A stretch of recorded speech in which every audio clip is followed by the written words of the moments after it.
What up, y'all? What up? What up? What up? Welcome back, family, for another iteration of Echo Black Voices Power and Pathways by way of the California Worker Outreach Project, which is also known as CWOP. I am the program manager for the hub, and I'm excited to see you all back again. And actually, I want y'all to do me a favor, and put a one in the chat if you've been here before, a two if this is your first time, so we can gauge how we're reaching out and expanding this message and this work around education and engagement on workers' rights and on the pathways project that we're setting out to do this year.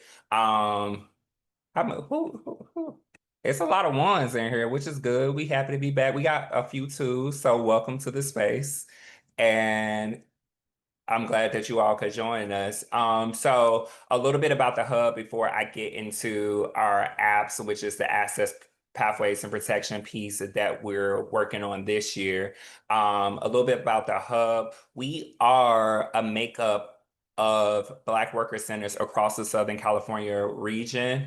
You can think of us as a mini coalition that comes together to do political advocacy work across the SoCal region, but we also roll out education and engagement like this here. So if this is your first time here, we're happy that you're here. We're expanding this worker rights education, and we're looking to take it further by providing access to different pathways, opportunities out there in the different sectors that Black folks has either been kicked out of or they have an interest in. And guess what? We gonna make sure we provide a way that you can get in, and not that you can only get in, you can be sustained in your sector of business and have a quality job that you can provide for your family, period.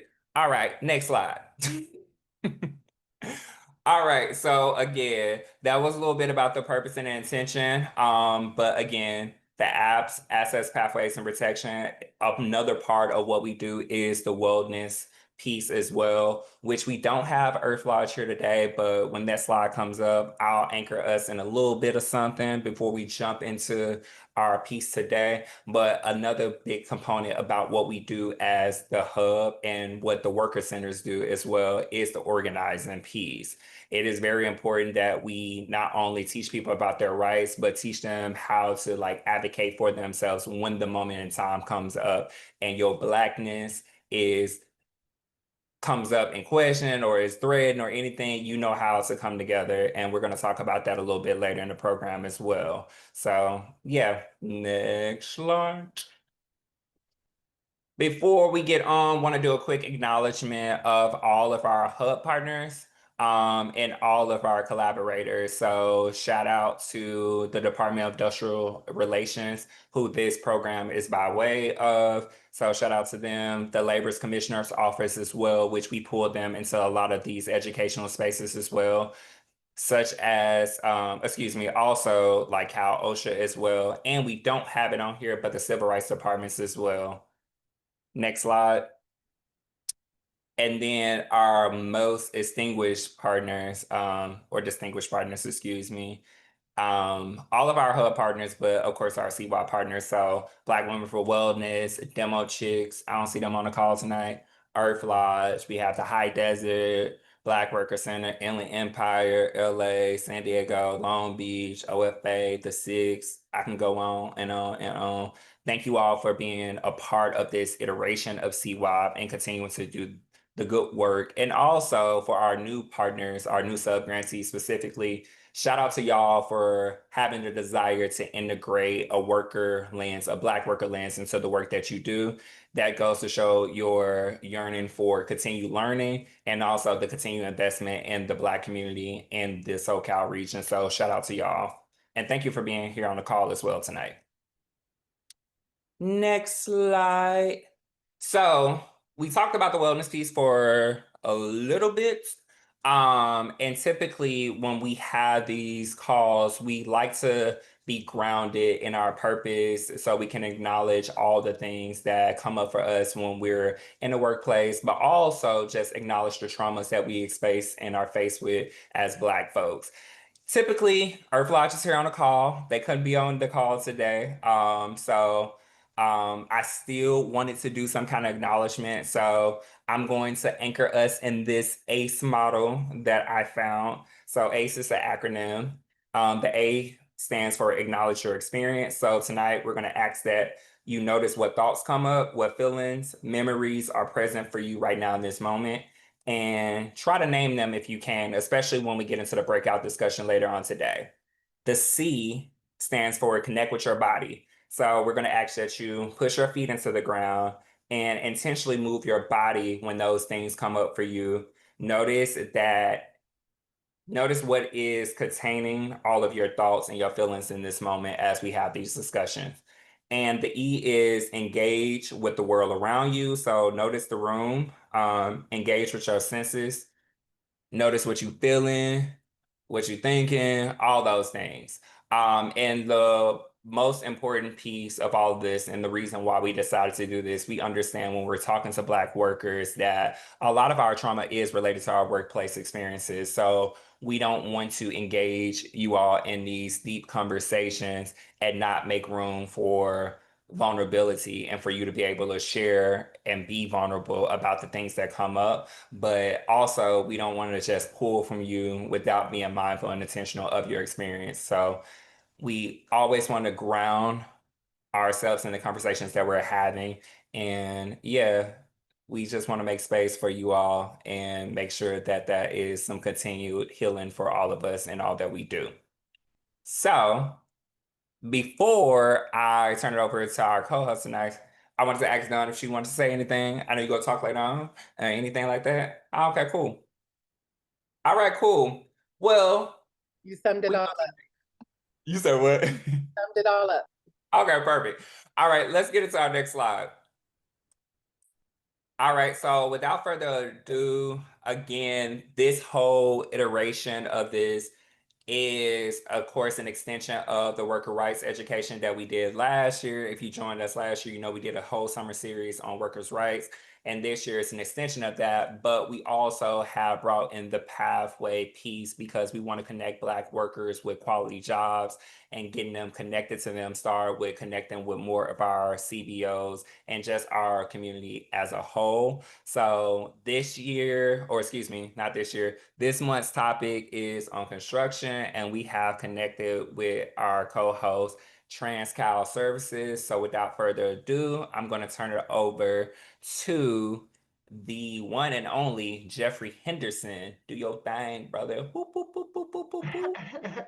Thank you, Darren. Thank you, SoCal Black Workers Hub. I'm really honored, and this is like certain places you feel like you found a lost relative. We're out in the diaspora, so this convergence is something I was kind of telling Dawn earlier. It's almost like a life mission for me. So I really appreciate the opportunity to speak with you and your folks that are participating tonight. Again, my name is Jeff Henderson. I'm the owner of TransCal Services. I've owned the company for about 13 years, and then going back to 2004, was part of an organization. We were one of the first groups to actually have what we call targeted worker hiring. And in this case, it was with the Playa Vista development, and we actually had felons were a mandatory portion of the new hire honors. And then before that, with the LA County Federation of Labor. So again, this is all full circle for me, and I appreciate being with you guys tonight. Next slide, Darren. And if we can move on to the next one. All right, so TransCal Services team and collaborators. Next slide.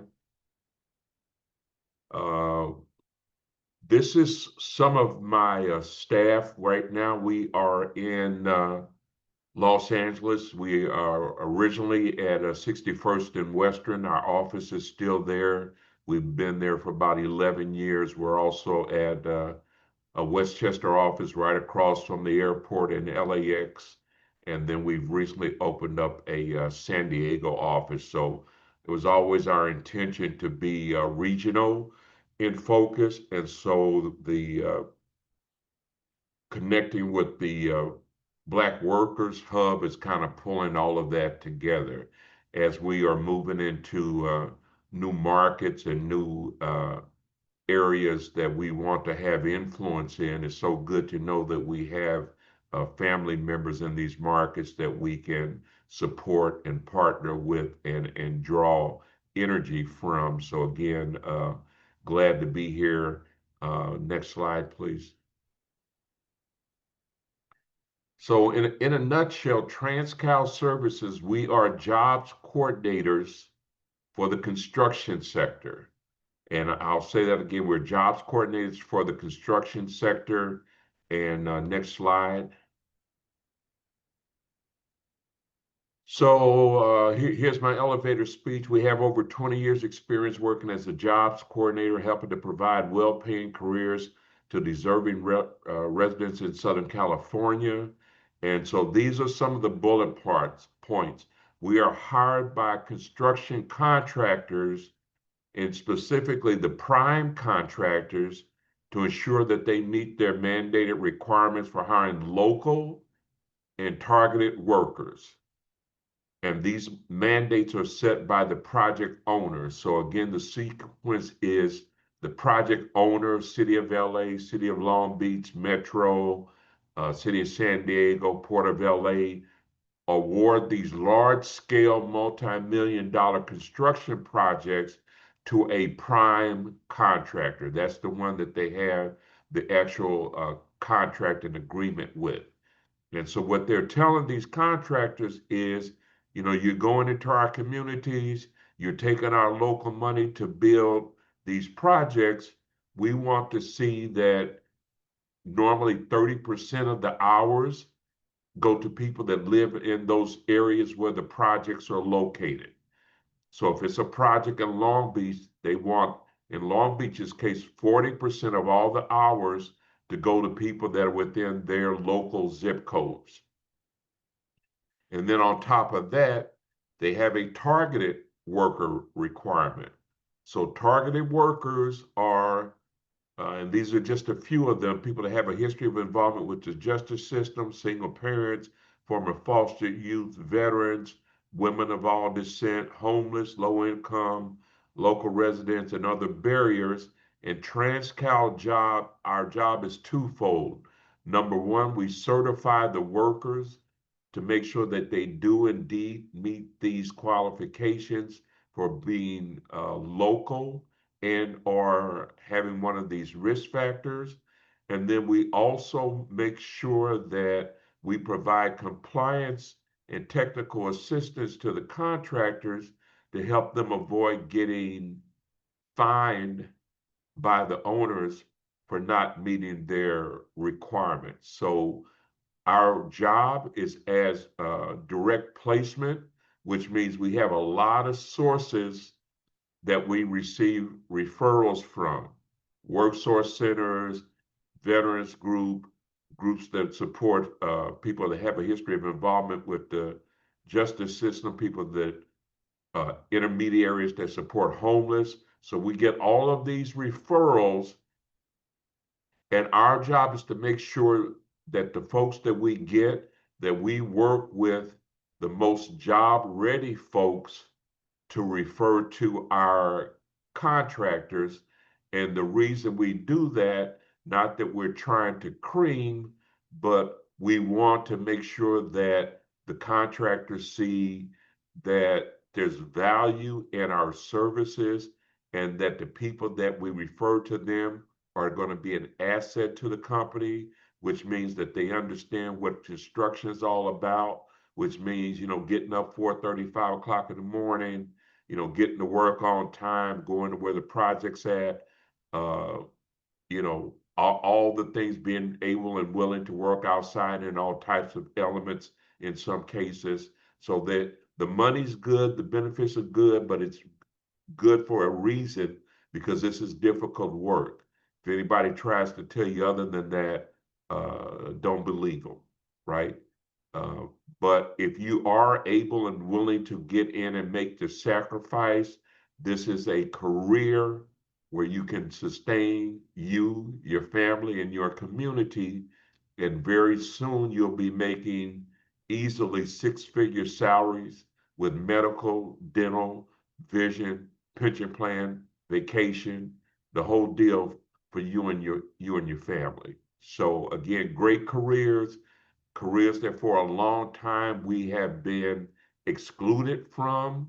So a big part of my philosophy and my staff's philosophy is we are trying to right some wrongs. Yeah, we want to get people on the jobs, but we want to see folks, especially Black workers that have been uh, unable to get into these jobs, get more than their fair share to try to balance some of the inequities that are so obvious. So you only have to drive by a construction site, and if you see any of us, it's a twos and fews, right? And the majority is still other ethnicities, other races. So whenever we get a chance to actually create a career opportunity for someone, uh, we're going to do everything we can to uh, advocate for uh, Black workers. Next slide. Okay, so that said, I want to go into great detail about who we are. So the one thing I always say, and I always tell my staff to say, we never promise employment because we are not the ones making the hiring decisions. Because we don't make the hiring decisions, I can't promise you, but what I can tell you is we have a lot of leverage with these contractors because they are hired, they hire us at the behest of the city, the county, metro, whoever it is, to make sure that they exceed their percentages for local and disadvantaged hire. So next slide, Darren. Okay, so this is our website. This is where the magic takes place. This is where it all starts. And I'm going to say this a few times during the presentation. Anybody that's interested in our services, either as a job seeker or as a contractor that wants to get more information about our services, please go to our website, www.transcalservices.com. And thank you, Melissa. www.transcalservices.com is in the chat, my chat. Melissa's sharing it there. That's our link. And when you go to our website, you see that there's two starting points, one for candidate services, and those are our job seekers. And then we have a career community where, much like what the Black Workers Center Hub does, we provide a lot of information that's not designed to not just help you get into your career, but to stay employed. So that's the key. A lot of people get in, and it's much more difficult sometimes to stay employed because all of this is based on relationships and networks, right? And in our cases, we don't have as many relatives, friends, that kind of thing that are on the job site, where some of the other groups have relatives on the site and they've got a built-in support group.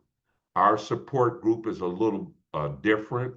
Again, it's much like us in the diaspora. We have to reach out to other Black workers and people that share our affinity for what it is that we do. So we have a lot of information on our website that tells you about the different types of construction jobs, what they are, how to get in. So feel free to explore that site. If you have any questions, obviously you can give us a call, but you can explore that site before you actually complete the application. Next slide.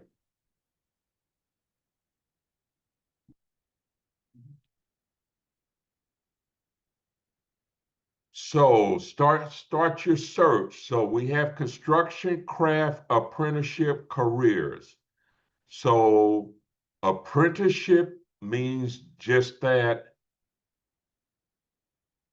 For union construction jobs, not non-union, we do union and non-union, but most of our project labor agreements and other agreements are union jobs, which means that the union signed an agreement with the city of Long Beach or with Metro, and so they make sure that they are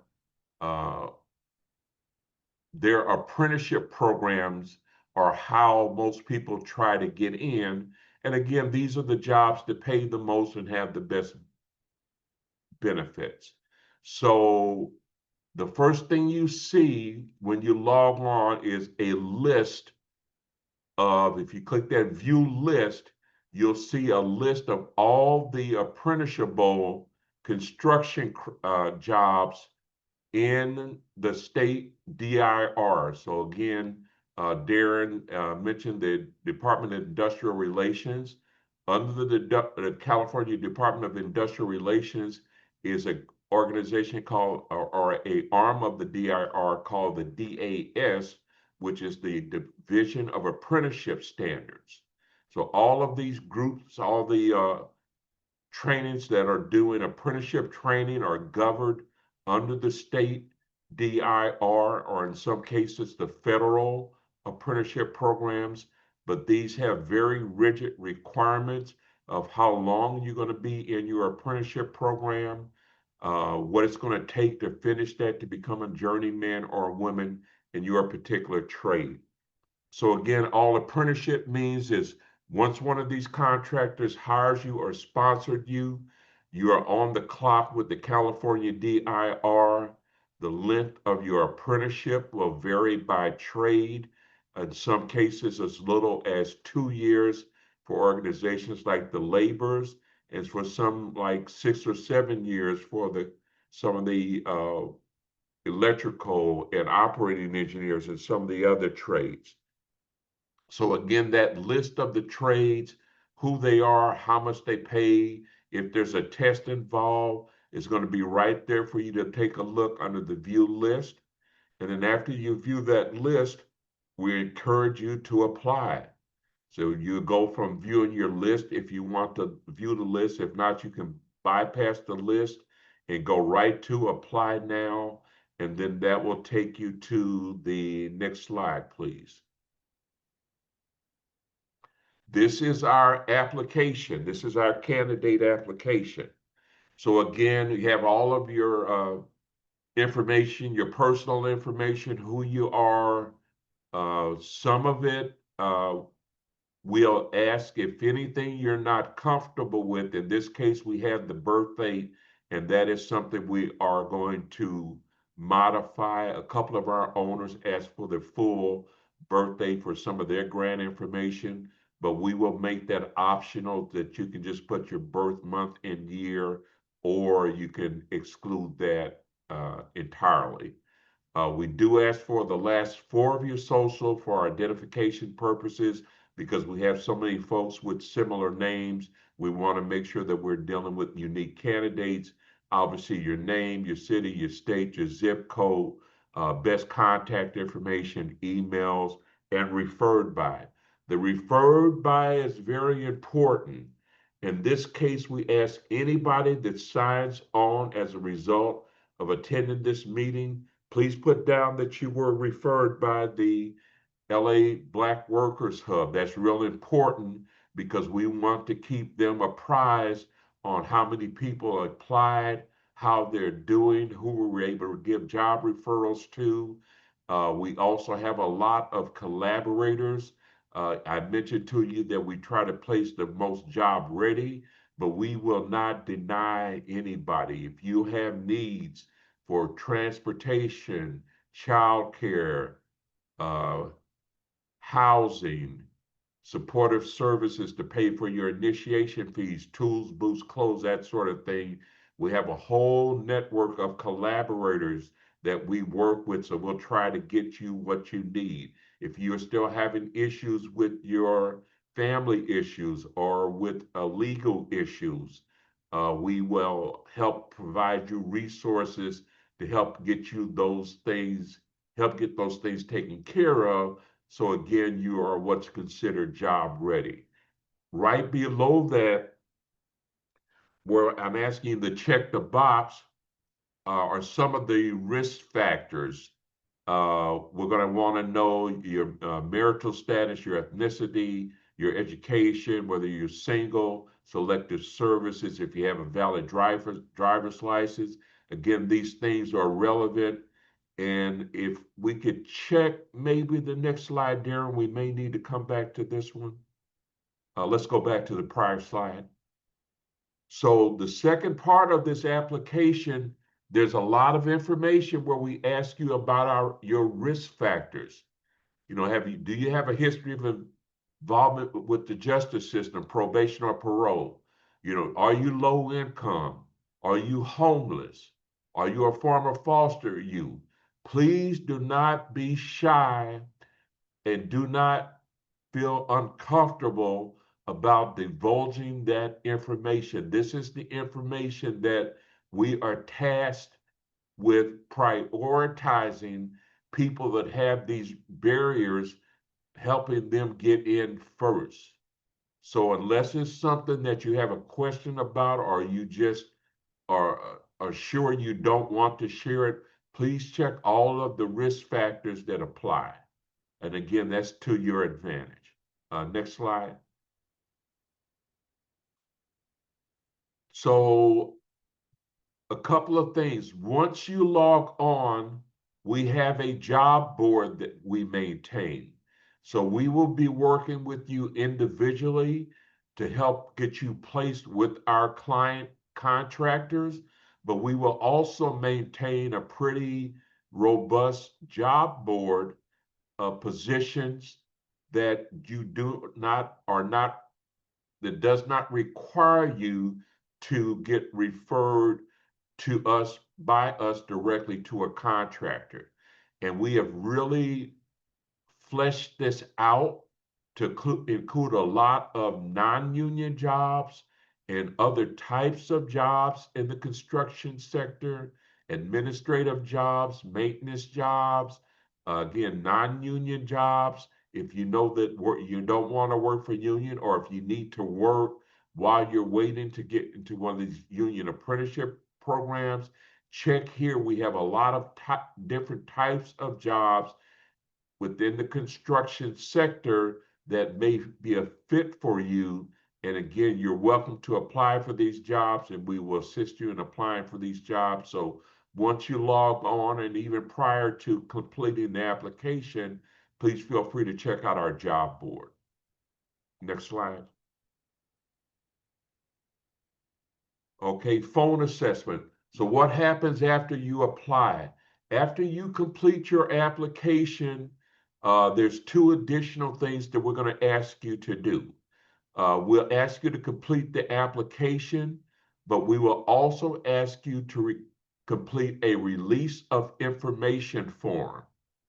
That release of information form allows us to share your information, especially as it relates to successes in finding work or success stories, with different agencies that have jobs coordinators as a requirement.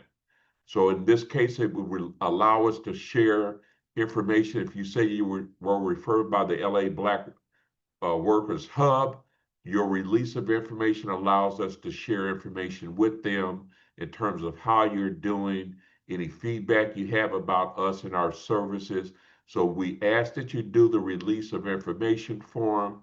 Not completing the release of information form will not exclude you from services, but is really helpful, because I want to let you know there's a lot of folks out there that do not want to see jobs coordinators or anybody that's a gatekeeper that's got the ability to help people from different backgrounds get into these jobs.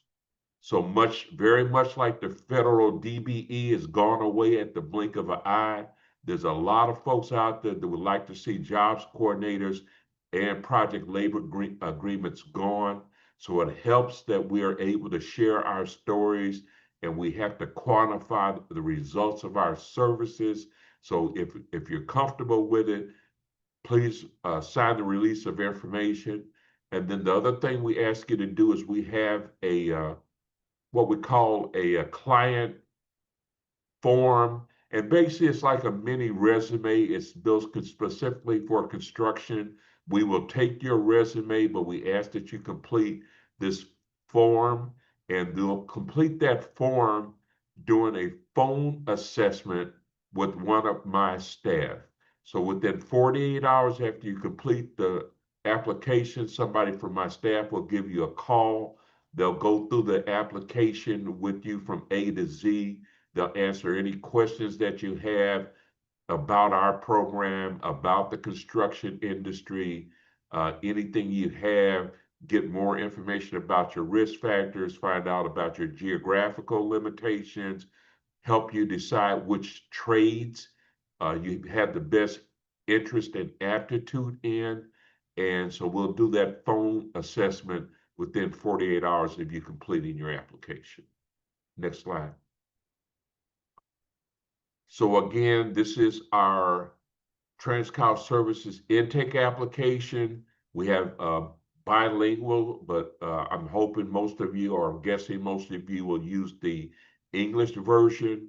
Once you complete that, we have an internal review. Then once a week, we sit down and we review everybody that's applied, and we talk about, okay, what is it that we can do to assist this person not just get into apprenticeship programs, but take what we call a career ladders approach. A lot of people are not ready to go into apprenticeship programs because they are very competitive and there's not a lot of openings, but they are ready to work. So we will review and approve your application internally, which means whoever does your phone assessment has to review that information with the team, and then we collectively approve that application to make sure that we have enough information that we can actually start providing you services. Next slide. So again, we will complete this form, and we will do it each time we have a referral for you. We will enter your name and your contact information, your trade information. And the ideal here is that we want to really be able to document the services that we are providing. Because again, when we go back to the city of LA or county of LA or metro or the Port of LA, City of San Diego, they want to know specifically who we worked with and what services we provide. This is one of the tools that we use to provide a compliance trail of who it is that we actually worked with. Next slide.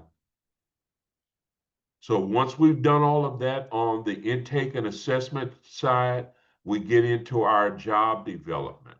Next slide. So again, we have a very robust job board, but the crux of our services is where our job development team will work with you to make referrals specifically for individuals, and we will talk to you about the jobs that we have available with our client contractors and what referrals we're able to make. And again, these are individual clients. We've redacted the information, but these are individual clients that we have made referrals for and we have developed jobs specifically for.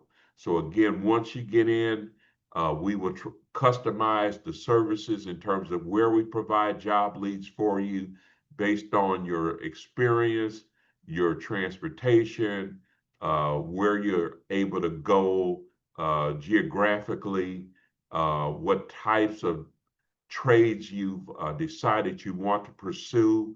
And so a lot of the trades, just as an aside, a lot of the trades are very physical in nature. So if you're going to be a cement mason or a laborer, you're going to be outside in most cases doing very hands-on demanding physical work. They have a boot camp that you have to attend for a week to make sure you're able to do the work. They basically have a simulated construction site, and they have you out there carrying cement bags, 2x4s, looking to see if you're physically and mentally able to do that type of work. The good thing is once you finish that work, you're able to go directly into the union. We help you get the money or uh, to pay your initiation fees, and you go right to the out of work list. And in many cases, we already have a contractor that's trying to pull you off that list. Other trades, which we normally refer to as ranked trades, R-A-N-K, ranked trades, are much more involved. They're going to require a higher level of classroom commitment. And as I told you, with these registered apprenticeships, the state of California DIR monitors how many hours you work. They also monitor how you do in your classwork. So you could be the greatest employee in the world on the job site, but unless you're going to your classes and passing your classes, you're not able to advance through the stages of apprenticeship to become a journeyman or a woman in your particular trade. So some of these trades require a lot of math, mechanical reasoning, and word problems. You have to take an entrance exam to get on the list to be considered. So if you know that test taking and math, blueprint reading, those kind of things are not what you aspire to. We help you decide which trades you're probably best suited for. Okay? All right, thank you, Darren. Next slide.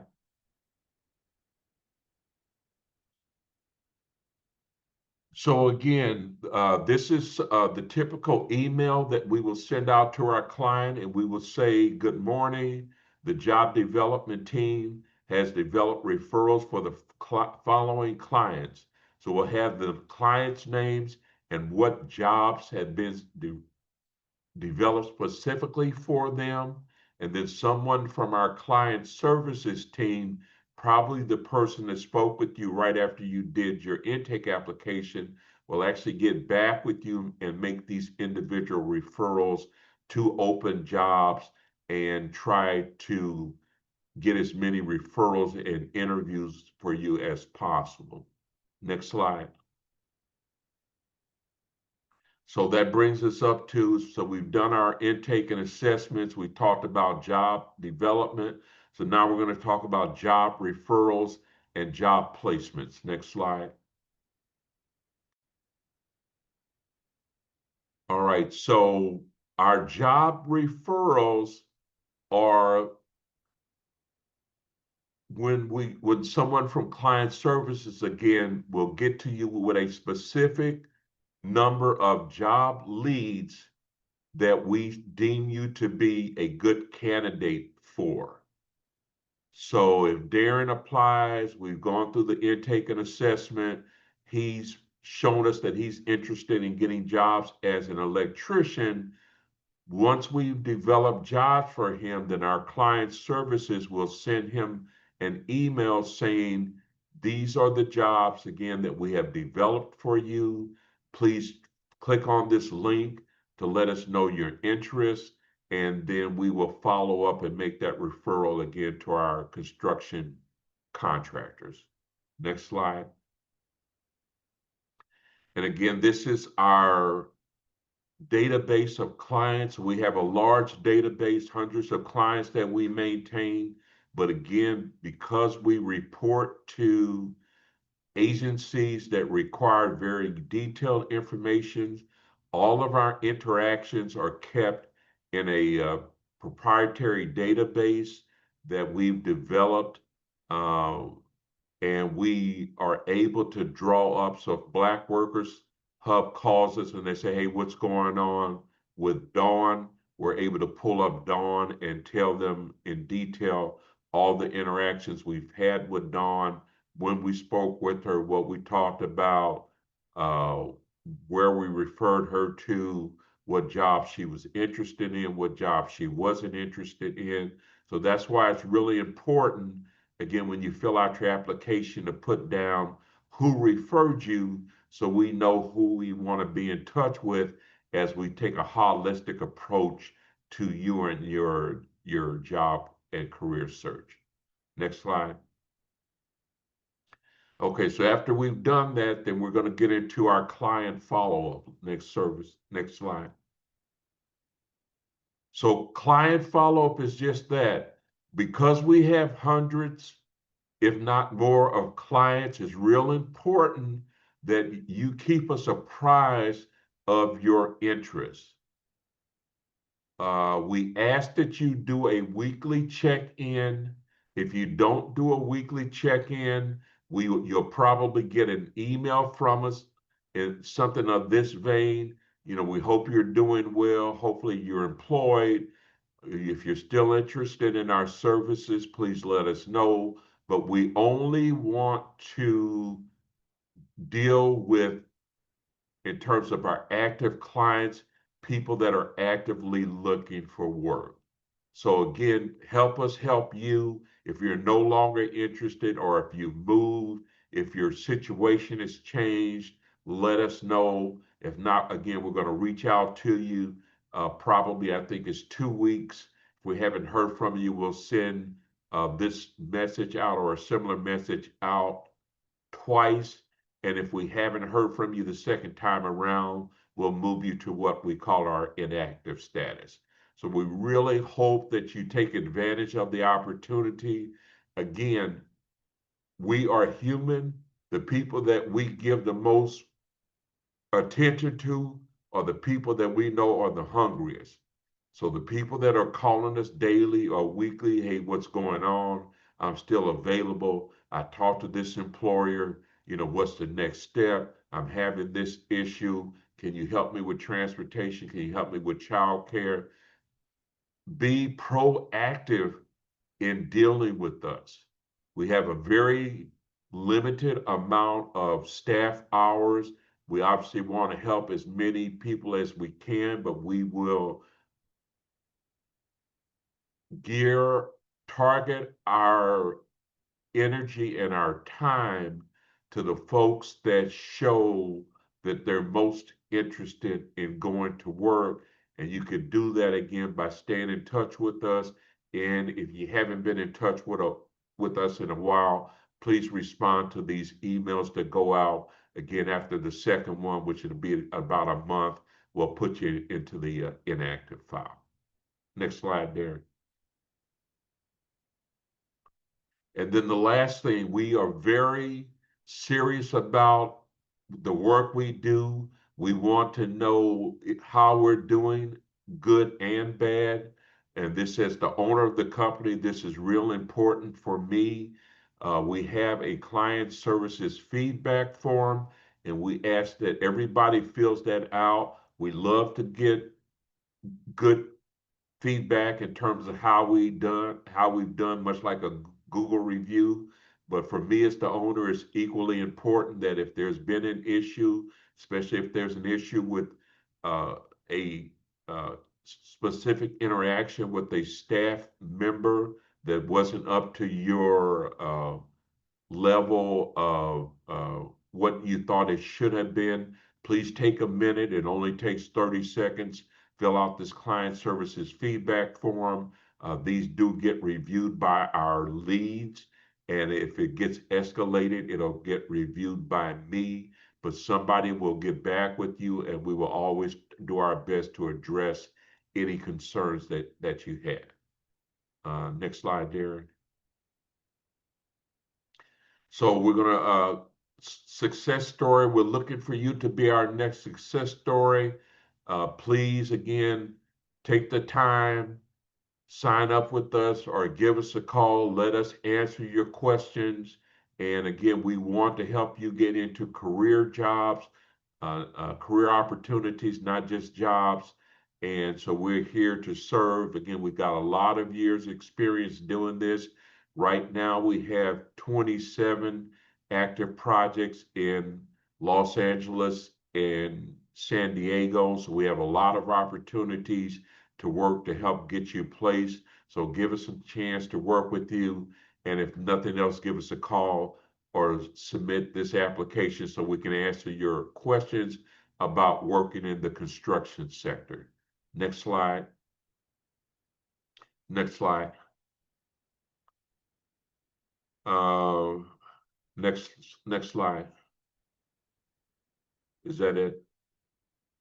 Is that you? So go back one, Darren. I think we may have lost someone in the translation. So again, the next slide. So again, our mission is to create meaningful careers. Please go to our website, www.transcalservices.com. Again, my name's Jeff Henderson. That's our email address and our phone number. Please reach out to us. We look forward to working with you, and we look forward to continuing our commitment on our growth with the LA Black Workers Hub and all of its affiliates. All right, thank you guys. Next slide, I think, is you, Darren. Thank you so much, Jeffrey. Like, that was a smooth presentation. And I'm going to reiterate what Don said in the chat, how thorough of a process it is. Like, we really need that. So thank you again. Before I turn it over to Don, and Don, you can reiterate this one more time as well. If you all are interested in signing up today with TransCal, Jeffrey is going to be with us at the end of the call, so you all can stay behind. But yeah, thank you so much, Jeffrey. That was really good. You're welcome. Thank you, guys. Looking forward to working with you. For sure. Well, without further ado, I'm gonna turn it over to the director of the hub, Don Mockin, so we can get into a little of a discussion around organizing. Don, take it away. Thanks, Darren. Jeffrey, that was so thorough and transparent. I think a lot of times in our community, there's a lot of folks out here that's jumping on this workforce development bandwagon because it's sexy at the moment, or because there might be a few extra dollars being thrown out at it. And we know that your work is long standing. We know that your work is trusted, and just the way that you presented this process, it is so transparent. And oftentimes there's a lot of distrust, I think, in our communities too, when they're asking for way too much information. So the reason and the purpose for why the information that you need is important was very clear and thorough. So kudos to the work that y'all do. Thank you for sharing it tonight. I hope that folks are either interested for yourself, or you know other folks who might be interested. Just want to say, when you give that referral, it's the Southern California Black Worker Hub. And because LA is doing dope work in the public sector, San Diego, Inland Empire, and when you say the SoCal hub, then the referral comes back to us so that we can help support that follow-up and connection. That was another key point about oftentimes in these various industries, and y'all know a lot of these industries where we've been pushed out of, it is very much about who we know. So that trusted relationships is also very important. So thank you, Jeffrey. Yeah, so stay on. I'm going to just walk us through a few points, y'all, around organizing and understanding our rights in the workplace, especially in this industry. After this, we'll have a brief breakout so that we can just make some space for you all to connect, to discuss a little bit about what you're hearing tonight. But really also, we all know there's a lot going on in the world right now. We know that this federal administration is coming at all of us, whether it's undocumented people, whether it is any opposition, like, Democratic opposition to the administration, or to dude himself, Orange Man himself. I don't even want to say his name. Or coming for Black-led cities, Black-led electeds and states. And so we want to give a moment for us to just check in about how we're feeling about that. How are we impacted? They're threatening SNAP and all the other things. So if there are resources you know about, share them with each other. If there are resources that you have inquiry about, right, you can come back in the report back and share that out when we return. And then we will give it back to you all, and with Jeffrey to talk more with him about your interests and additional questions, and to actually sign up with him tonight if you like, when we're done with this piece. All right. So we're talking about the trades tonight. We've talked about healthcare, y'all. We've talked about the green economy and the solar industry. Tonight it's construction. Again, this is an industry that we know we frankly never really had well, we have had a stronghold in it, but there's been some push out in the construction industry. We know this. In fact, the Los Angeles Black Worker Center that Jeffrey was talking about really started because when they were building the Blue Line through Black LA, they were not hiring us. And the Black Worker Center started because it said, look, you can't just tear up our neighborhoods and not, at the least, at the minimum, provide these job opportunities for our folks. There were less than like, I think 2% of Black workers on those construction sites. So people had to organize, they had to talk to their neighbors. We had to build some people power in order to push policy to change the rules and laws about how they hire. This is why now today, local hire is a thing. This is why now today, the push for targeted communities and ensuring that impacted communities have some prioritization in these various industries. So people organized around that. So we're going to talk a little bit about that tonight. We're gonna get to a slide in a moment that's gonna go through all of our various worker rights, right? And so that might be one second. That might be around our various rights that are violated that have to do with our health and safety on the job, or wage and hour, making sure that we're paid adequately, discrimination experiences, workers' comp, retaliation, right? If you whistleblow and share that there's some, you know, issue that is happening on the workplace that is detrimental to the employees, and then you try to work with their HR or whoever to report that, right? And there's retaliation, there's protections around retaliation. And then of course, like there's some other worker rights. And so when we experience violations of these rights, what can we do? Right, I'm gonna ask, well, you'll see here on the screen, I'm not gonna ask folks to come off, I was gonna say come off mute because I'm excited to hear y'all's voices tonight. But there are so many things that we can do, right? We can file a claim with the Department of Industrial Relations, with the Labor Commissioner's Office, with EEOC, Equal Employment and Opportunity Commission for Housing and Employment, right? With our local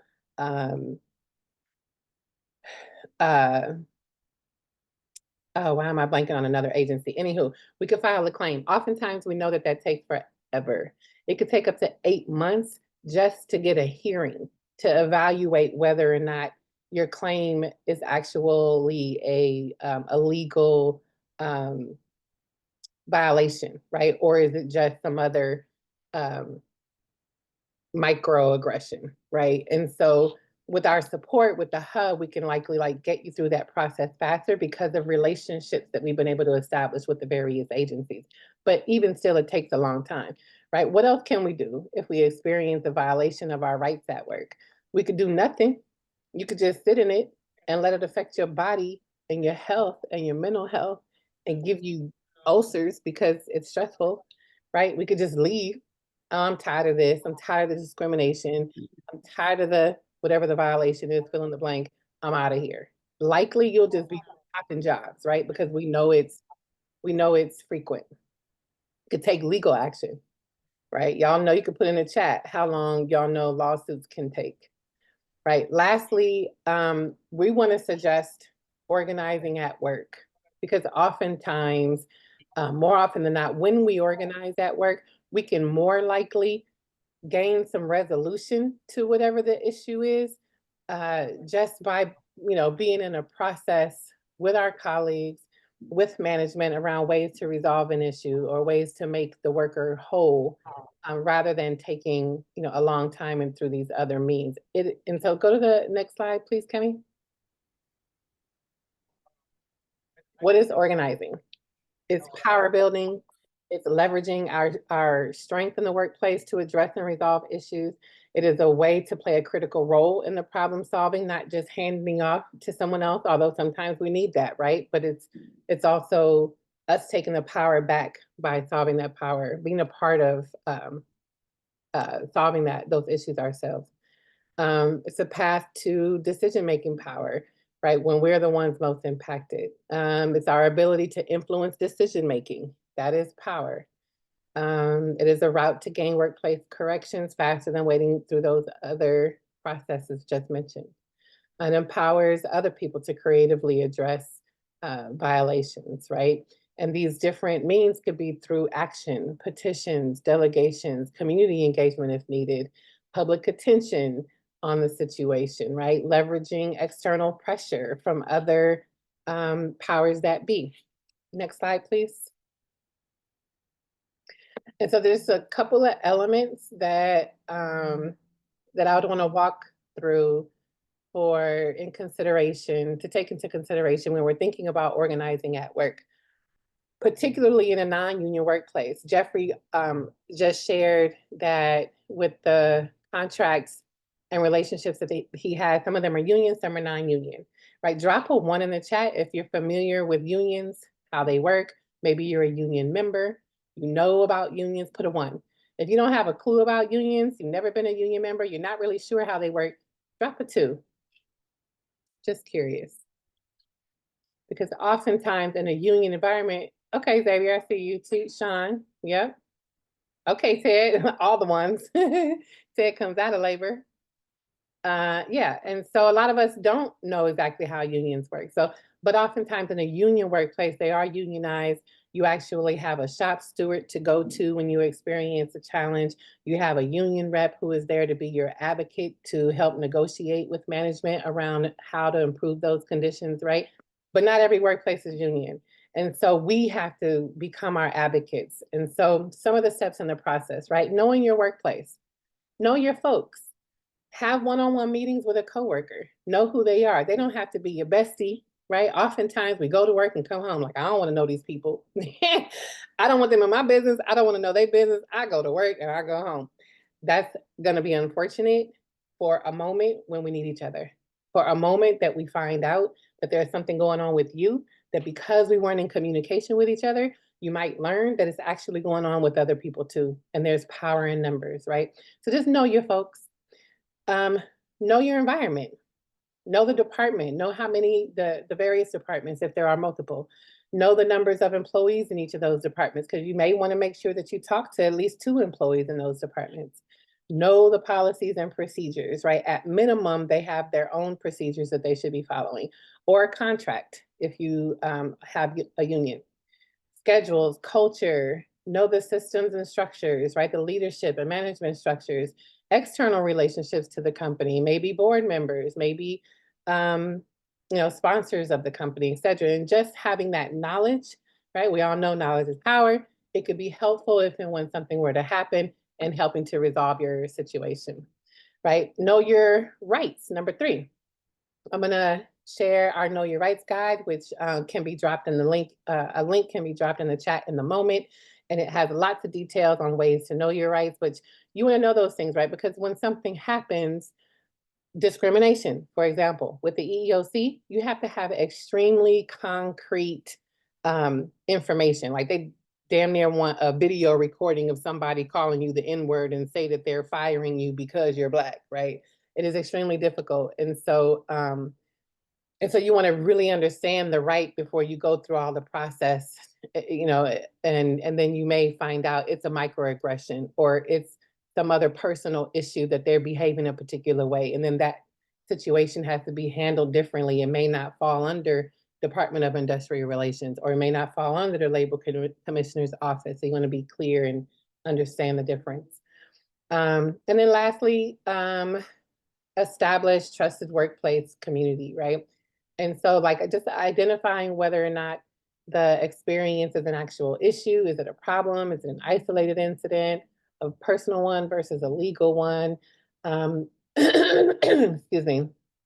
You want to, if something were to happen, you want to build that relationship with your colleagues, learn if this is something happening to other people. Is there consensus around interest in wanting to do something or not? Because people might feel a way, but not everybody will be willing to take action on something. There's a way to have some agitational conversation around what happens if we don't, or what can actually be improved if we do. right? Understanding the power of negotiation. So you're just gonna, have this conversation with your coworkers and just go right in and bang on the boss and be like, here's our demands, change this tomorrow. Good luck with that, right? They'll probably be looking at retaliation just at the mere approach of it. But I think that there's a way in how we want to finesse relationship in order to really achieve some goals or mission or improving conditions that we want to improve. Your messaging, thinking about how you want to communicate something, who's the audience. It may not be the boss, it may be someone else who can influence the boss, right? What's the mode of delivery? Is it a letter? Is it a delegation? A few folks from each department can go in together and have a conversation about here's some ways that we want to improve these conditions together. Lastly, some things around just anticipating the outcome or anticipating a positive outcome or possible escalation if need be. Going to bang on the boss may not be the first thing you want to do, right? You may want to take some smaller steps, right, to see if improvements can be made before that big punch that may need to be taken after giving them the opportunity to address something a little bit sooner. And yeah, the anticipated outcomes. It may not be exactly what you want or what folks wanted through the process. You may get some resolution, but be open to how you want to define the victory, right? When you may actually experience organizing around something, you wanted a big thing, but you may have actually won something a little less, but it was a victory nonetheless. And so you get to define that victory. So I will pause with this. That's just a little bit of info around like what organizing is, why it's important. It's about empowering us as workers in the workplace, being our own advocates and knowing our rights. So next slide.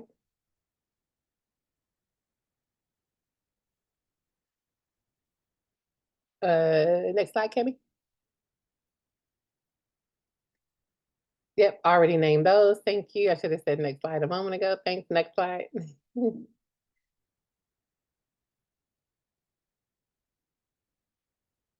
Yep, we can click on there. On the link if you're able to open it. Done. We dropped the link in the chat too, so they have access to it that way. Oh, okay, great. So if folks can, or I could share, let me share screen real quick. Cameron, you can keep yours right there. So just in case anyone is unable to open the link right now, this worker resource guide, use this, y'all. So it gives you a little bit of information on the various rights that I mentioned earlier. Health and safety, wage and hour, discrimination. What's dope about this guide is that it will give you an example of what the violation is, right? So here's some examples. Here is how to actually file a claim. Try to zoom a little bit. How to file a claim. Who the right contact folks are. Again, we have relationship folks if you need assistance. Who the right agencies are. It's CRD, the California Civil Rights Department. That's the agency I was trying to think of earlier. We won a local civil rights department here in LA. And there's only 2, LA and I think San Francisco. And the Equal Opportunity Commission.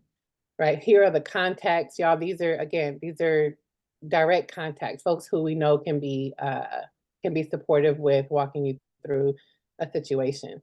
Right, here's another one. What is workers' compensation? How to file a claim? Examples of retaliation. How to file the complaint. Here are the contacts, etc. So let me stop sharing. Sorry, Cammie, you could take it back to sharing. So use the resource guide. And if you need assistance with walking through support on any of those, you can always let us know. And I think that might have been it. Let me just want to see the slide. Yeah, that was it. We can go ahead and start transitioning to. Okay, great, thank you. So, yeah, I hope that information was helpful. We're going to take a moment now and transition. We're going to take about 10 minutes. We're going to break you all into room so that you can just connect right now. Again, have some reflection on what you just heard this evening, but specifically, right, if y'all can get into this, we know, right, I mentioned earlier what is happening with these federal attacks, right? So feel free to talk a little bit about, um, a couple of things. What are we experiencing right now, and how is this impacting us? What are we experiencing right now? Thank you, Melissa. The questions are in the chat. What are we experiencing right now? How is this affecting us? Are there things that we could be doing? Pushing back against the attacks? What does protecting ourselves look like? What is the future that we actually want to see? It's not a militarized state, right? And so what is the kind of community that we feel like we can be building, want to be building, should be? And then lastly, how are you staying well? How are you staying grounded? How are you staying centered? How are you, taking care of yourselves in the midst of all of this? So those are the questions in the chat. We're going to pop into that for about 10 minutes and then come back. And if you want to, keep some little notes or have someone willing to report back, and we could take maybe 2 or 3 folks who can share out some top line highlights about, the experiences or things that we can be doing together in response to this stuff. Cami, go ahead and enlarge your screen again and go to the slide so they can see the questions before we put them in breakouts. They're in the chat too.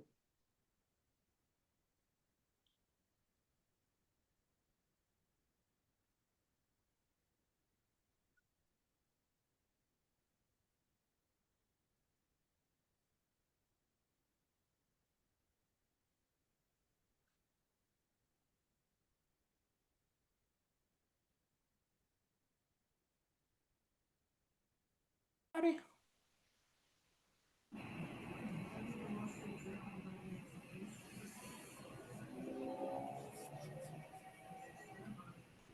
Okay, everybody. Okay.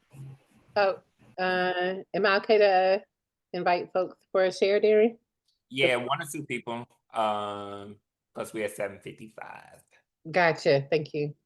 Yeah. So was there any like big highlight, something that really stood out in your check-in with each other that you want to share back? 1 or 2? And if they're pertaining to questions for Jeffrey, just drop them in the chat because Jeffrey is getting ready to come right back on right now, and then he can answer those as he returns. And if the connection was enough and there's nothing to share out, no worries.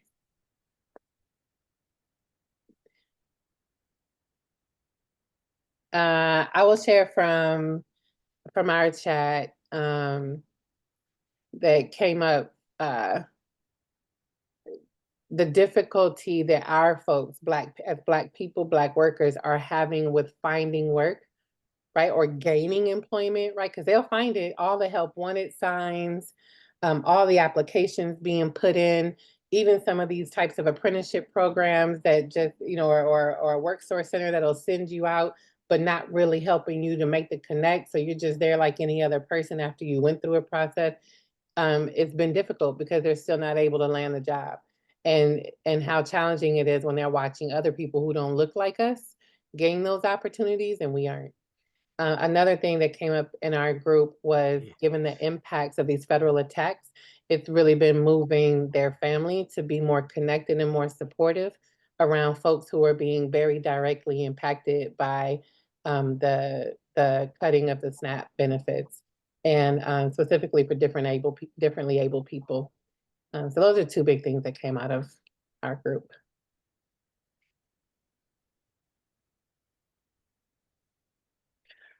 So yeah, feel free to drop any more of that in the chat, and we will pass it back to Jeffrey, and feel free to bring your questions directly to him, and you can stay on with us if you want to sign up directly tonight. So I'll pass it back to you, Jeffrey. Okay, thanks. So we've got a question in the chat from Cedric. Just how do you work with contractors? And again, Cedric, we are jobs coordinators. We are hired by prime contractors, right? These are the people that are awarded the projects from the owners, City of LA, County of LA, Metro. They hire us to help make sure that they reach their compliance numbers for hiring local workers and disadvantaged workers. So again, that's a lot of the barriers that we've been talking about are called targeted or disadvantaged. So those are the people that we prioritize placing, as well as Dawn said, local workers, people that live in the areas that are most closely impacted by the construction because of their proximity to where the construction is happening. So local workers and targeted worker is who we work for, and how do we work with the contractors? We're actually hired by the contractors at the behest of the owner to make sure that they do what they're supposed to do, and that's to hire local and targeted workers. I don't see any other chat questions.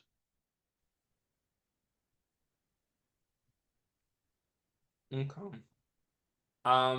Real quick, we can go to the call to action slide, Cami. I think it's 2 slides after this, and then if there, hold on, did another question come through?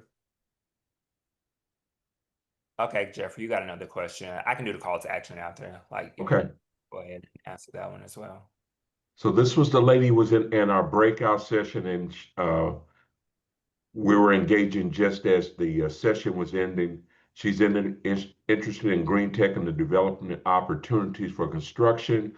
And all of that, in my opinion, falls under the construction umbrella.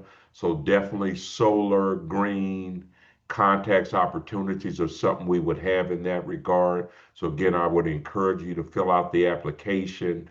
Um, and all of these owners, uh, most of the owners have a real desire to get as many women into the trades as possible. And in this case, if you're looking again for work in the construction sector outside of the trades, we are developing other opportunities for non-craft workers. So we're talking about administrative, executive, sales, maintenance, janitorial, manufacturing, whatever it is in the construction sector, all it is another type of company, but they have hiring requirements for all types of jobs, not just for construction workers. So if there's something we can help you with in terms of researching or making job referrals for you, please sign up, and we will look forward to the opportunity to work with you.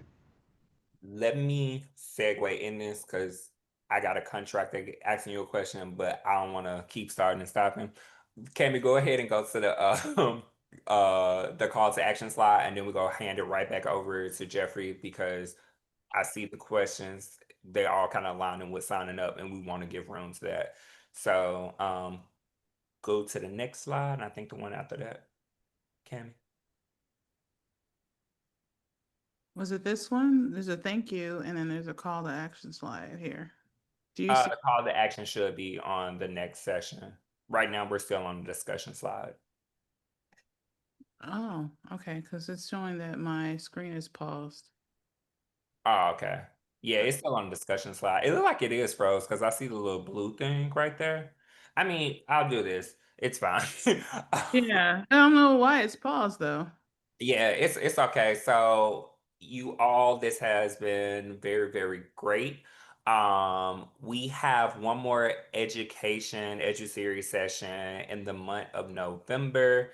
This one's actually gonna be a little earlier than usual.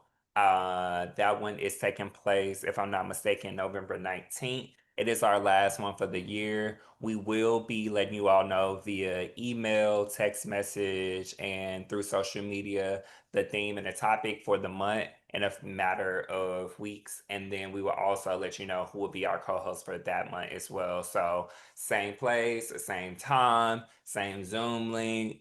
Be on the lookout for that one. Yeah, thank you all for joining us so much. But now we're going to let y'all get into this application process for sure. I just wanted to end with that. And last thing I will say is we're going to take the break in December. We will be letting you all know shortly when we will resume for 2026. Is it 2026, y'all? Yeah, 2026. I don't even know what year it is. So we'll be picking up education after November 19 in 2026. So November 19 will be our last edu-series session, and then we will resume again maybe February or March. We'll let y'all know of 2026. All right, Jeffrey, you good? Because I see Cedric had a question as a contractor, how he could work with you. So I want y'all to get into that. All right, thank you. Yeah, Cedric, feel free to reach out to me. So on our website, there's a link specifically for contractors, and or better yet, you can give me a call or email me directly. My information is in the chat, and however I can help you, whether it's helping you find work or putting you in touch with a prime contractor or helping you find workers, I'd be more than happy to have those discussions and look forward to speaking with you.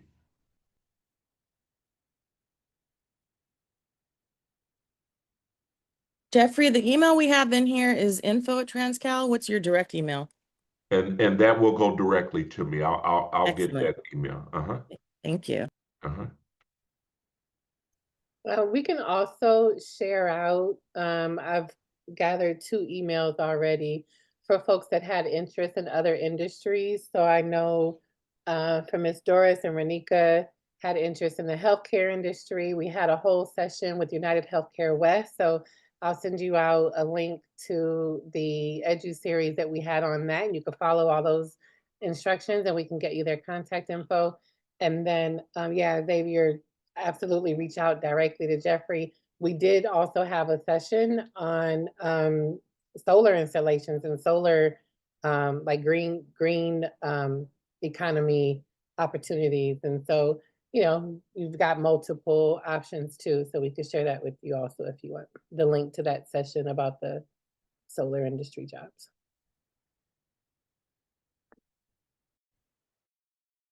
Folks are asking how to invite others. I just posted on our website. You'll find all the previous recordings and slideshows from all of our previous EchoBlackVoices sessions, including last year's sessions as well. And you can come to this page to find updated information.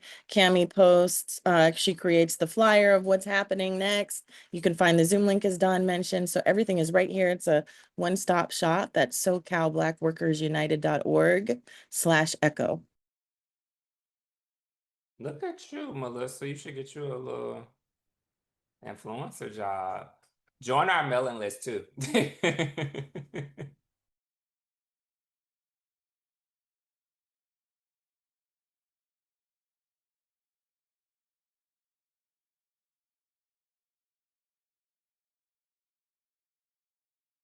Are there any more questions for Mr. Henderson? Yes, Mr. Henderson. Yes, sir, Mr. Burnett. So I'll put your information in, and I'll send you a link to that project, and Okay. you can read about it. Then we can discuss it, and then I can hook you up with whoever you need to talk to, because there's money to be made off that project. Yes, sir. And I'd be glad to take a look at it, and probably more importantly, I'd be glad to add any experience I have in terms of how to leverage locally elected officials to get what you need on those types of projects. And that's usually where the rubber meets the road at, you know, is making sure that you have the right locally elected officials that are advocating for whatever it is that you want to see happen on those projects. Yes, sir. And a lot of times that gets back to unions, because in a lot of cases the unions are the biggest contributors to those local elected officials. And so a lot of times we need to go to our building trades, so not our building trades, but our county federation of labor or other groups that can help us get what we want in that regard. Exactly. That's right up my alley, because I spent 35 years as the deputy director for the union. So Okay. we got to make it happen. I look forward to talking to you, Ted. Okay.